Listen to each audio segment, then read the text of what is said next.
여호수아서 1장 3절을 다 같이 한 목소리로 읽도록 하겠습니다. 내가 모세에게 말한 바와 같이 너희 발바닥으로 밟는 것은 모두 내가 너희에게 주었노니. 아멘. 이 말씀은 발바닥으로 밟는 것을 모두 내가 너에게 주겠다라고 하는 말씀은 신명기에 제일 처음 나오게 됩니다. 그리고 나서 나오는 것이 바로 이 여호수아서 1장 3절입니다. 그 정도로 이 발바닥으로 받는 것을 하나님께서 주시겠다라고 하는 그 표현은 이 여호수아 전체를 이끄는 아주 중요한 말이 됩니다.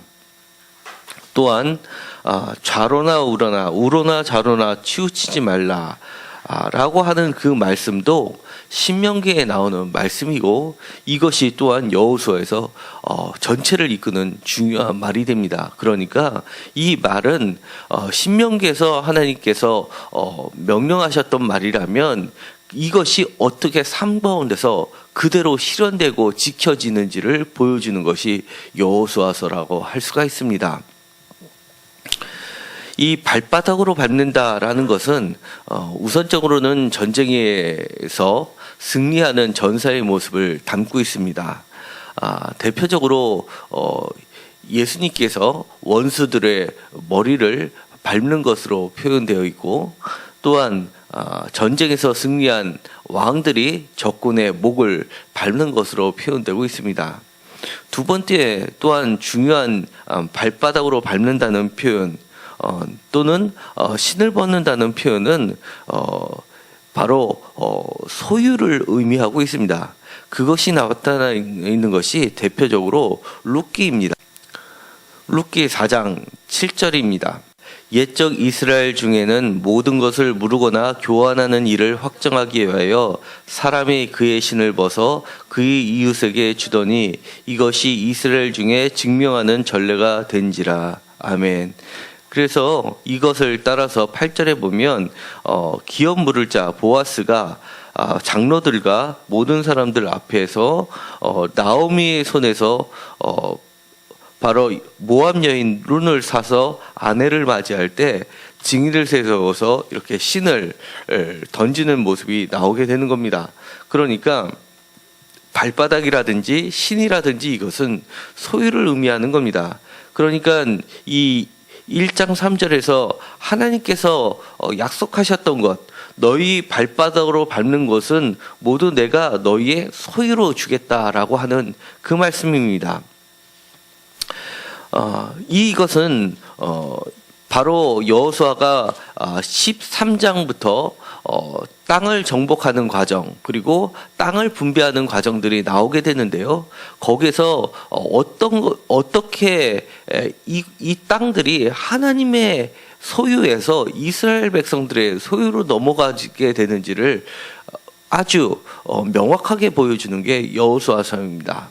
예를 들어서 그 첫째의 방식은 하나님의 소유다라는 것을 표현하는 방식은 하나님이 전쟁에서 싸워서 뺏으시는 장면으로 나타나고 있습니다. 대표적으로 제일 첫 번째 전투가 바로 요단강을 건너는 모습입니다. 요단강을 소유하는 장면은 제사장이 언약궤를 메고 요단강을 밟으면서 땅을 마르는 모습으로 나타내고 있습니다. 그런데 그것은 출애굽 때 땅을 밟으면서 바로 하나님께서 내가 애굽의 강을 발로 밟아서 말렸다라는 표현을 그대로 적용시키고 있는 것입니다. 그리고 나서 또한 여호와께서 직접 싸워서 뺏으시는 그런 곳이 있습니다. 바로 여리고성입니다. 여리고성을 싸우는 그 장면은 전쟁의 모습이 전혀 아닙니다. 그것은 대표적으로 예배한 모습입니다. 언약궤를 메고 제사장이 돌고 나팔을 불고 하는 것은 제사의 모습, 즉 예배의 모습인 것입니다. 그러니까 예배의 모습을 통해서 싸우시는 하나님을 표현해주고 있고, 그것을 바로 이스라엘 백성들에게 소유로 넘겨주시는 모습을 보여주고 있습니다.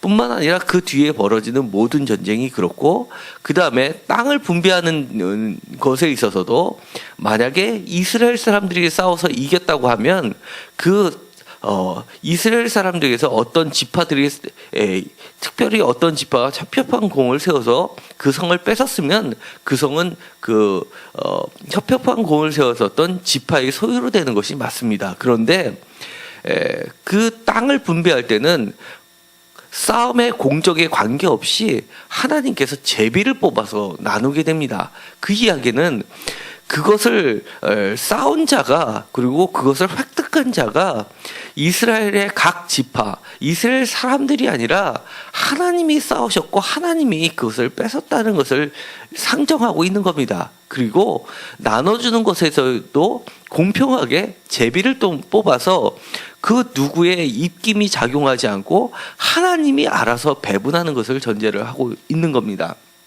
그러면 왜 그것이 중요하냐라고 하는 것을 우리가 살펴볼 필요가 있습니다. 내가 뺏어서 차지하든 하나님이 뺏어서 우리에게 주시든 그 차이점이 뭐냐라고 하는 겁니다. 만약에 내가 힘이 세서 뺏었을 경우에는 내가 힘이 약할 때는 뺏길 수밖에 없다는 것을 전제하고 있는 겁니다. 그런데 하나님이 뺏어서 힘없는 나에게 주었다는 것은 내가 힘이 없을 때에도 하나님이 허락하시면 다시 그것을 뺏어서 나에게 주겠다라는 것을 약속하고 있는 겁니다. 그리고 내가 힘이 없어도 그 누구도 그 땅을 뺏을 수 없다는 것을 전제하고 있다는 겁니다. 이것이 커다란 약속이 되었고 이스라엘 사람들에게는 사실은 희망이 되었던 겁니다. 이스라엘 사람들이 나라를 갖고 있었던 것은 불과 전체를 다 통틀어 봤어도 불과 400년뿐이 안 됩니다. 전 역사를 펼쳐봐도 그렇게 자기네들이 한 국가의 형태로서 땅을 소유했었던 그 기간은 땅을 없었던 그 기간에 비해서는 아무것도 아닌 겁니다. 불과 400년뿐이 안 됐었던 그 땅의 소유자가 몇천 년 동안 이미 살고 있었고 또 그 이후에도 나라가 없어진 이후에도 그 땅을 차지하고 있었던 사람들한테 당당하게 이 몇천 년을 살았던 사람한테 2400년뿐이 안 살았던 사람이 너희들 나가라고 할 수 있었던 것은 그것은 하나님이 주셨기 때문에 그렇다는 겁니다. 2차 세계대전이 끝날 때까지 사실은 이스라엘 사람들은 그 땅을 차지하지 못했습니다. 이스라엘이 남유다가 바벨론에게 멸망한 그 이후부터, 그러니까 주전 6세기부터 시작해가지고 2000년대 21세기죠. 그러니까 2500년 동안 그 땅에 사실은 다른 사람들의 손에 국가의 형태로 남아 있었습니다. 그런데도 불구하고 이스라엘 사람들은 세계 2차 대전이 끝나고 나서 거기다가 국가를 세우게 됩니다. 그러면서 그들이 주장한 것은 그 땅은 우리 땅이라는 겁니다. 자기네 땅이라는 겁니다. 정말 남들이 들어보면 말도 안 됩니다. 내가 그 땅에서 2000년 동안 살았으면 2000년 동안 살았던 사람들이 주인이지 어떻게 2500년 전에 불과 400년 기껏 살았던 사람이 그 땅이 자기 땅이라고 우겨댈 수가 있겠습니까? 2차 세계대전이 독일의 커다란 승승장구로 진행되고 있었을 때였습니다. 그때 영국에서 유대인의 화학자에게 제안을 하게 됩니다. 도저히 독일을 이길 힘이 없었습니다. 그러자 그 화학자에게 제안을 합니다.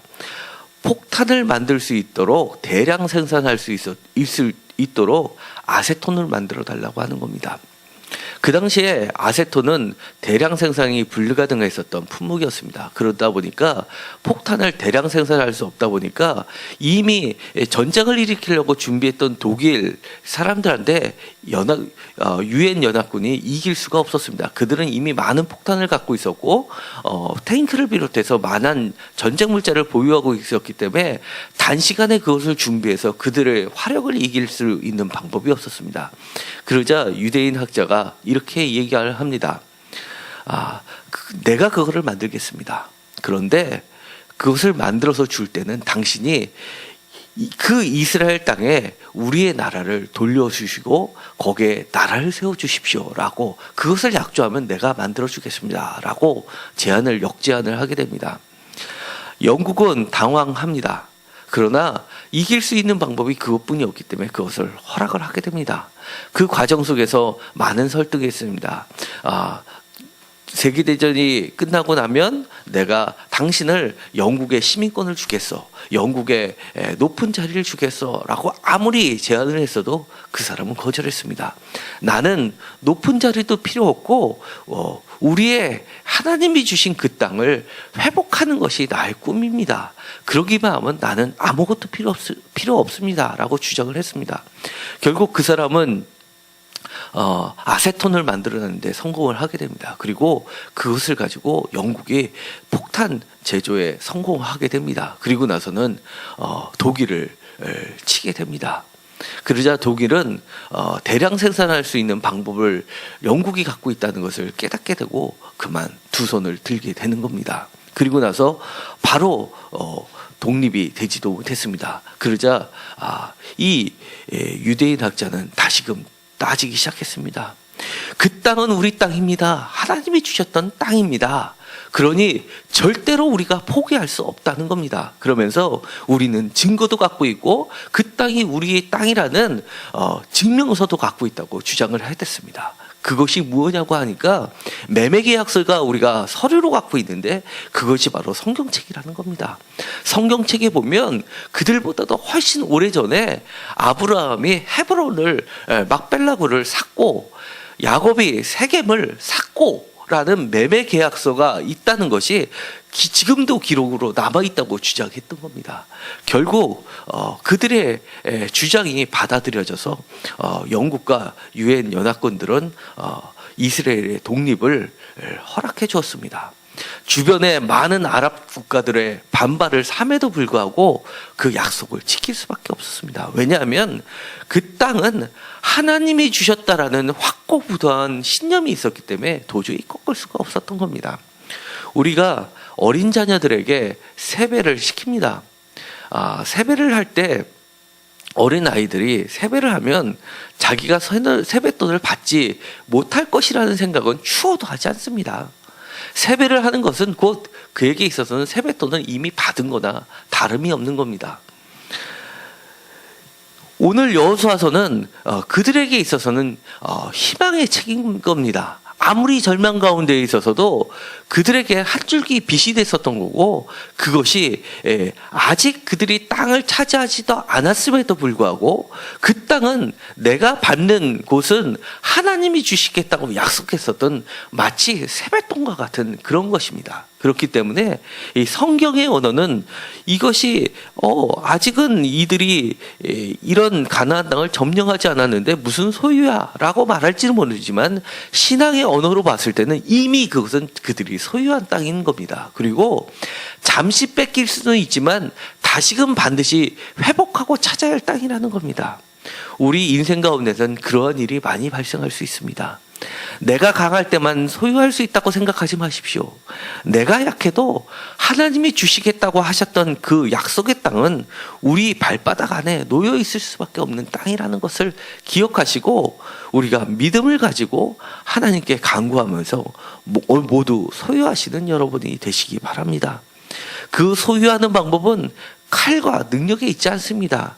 하나님의 신실하심에 있고 우리의 믿음에 달려있고 우리가 요단강을 밟으면서 멈추게 하는 방법이 하나님의 말씀을 의지해서 밟는 예배의 형태였기 때문에 우리는 바로 하나님을 경배하고 예배하는 과정 중에서 그것을 회복하고 소유한다는 것을 기억하시기 바랍니다. 기도하고 마치기로 하겠습니다. 하나님, 우리가 인생을 살아갈 때 우리의 힘으로 모든 것을 얻는다고 생각하지 않게 하여 주옵소서. 하나님께서 우리의 발바닥으로 밟는 것을 내가 너에게 주겠다고 약속하셨던 그 말씀에 따라서 나의 능력과 관계없이 하나님의 신실하심에 의해서 우리가 소유하게 된다는 것을 기억하게 하여 주옵소서. 비록 내가 힘이 없어서 잠시 그것을 잃는다 하더라도 그 땅은 하나님이 주셨기 때문에 내가 결코 빼앗길 수 없다는 그 강한 믿음을 갖게 하여 주옵소서. 하나님, 발바닥으로 밟는 것을 우리가 얻는 방법은 오직 예배의 모습으로 하나님의 말씀을 우로나 좌우로나 치우치지 않는 것으로 획득할 수 있습니다. 우리가 늘 하나님의 말씀을 가까이 하게 하여 주시옵시고 그 말씀을 우로나 좌로나 치우치지 않고 모두 지킴으로써 우리의 삶이 형통하게 하여 주옵소서. 예수님의 이름으로 기도드렸습니다. 아멘.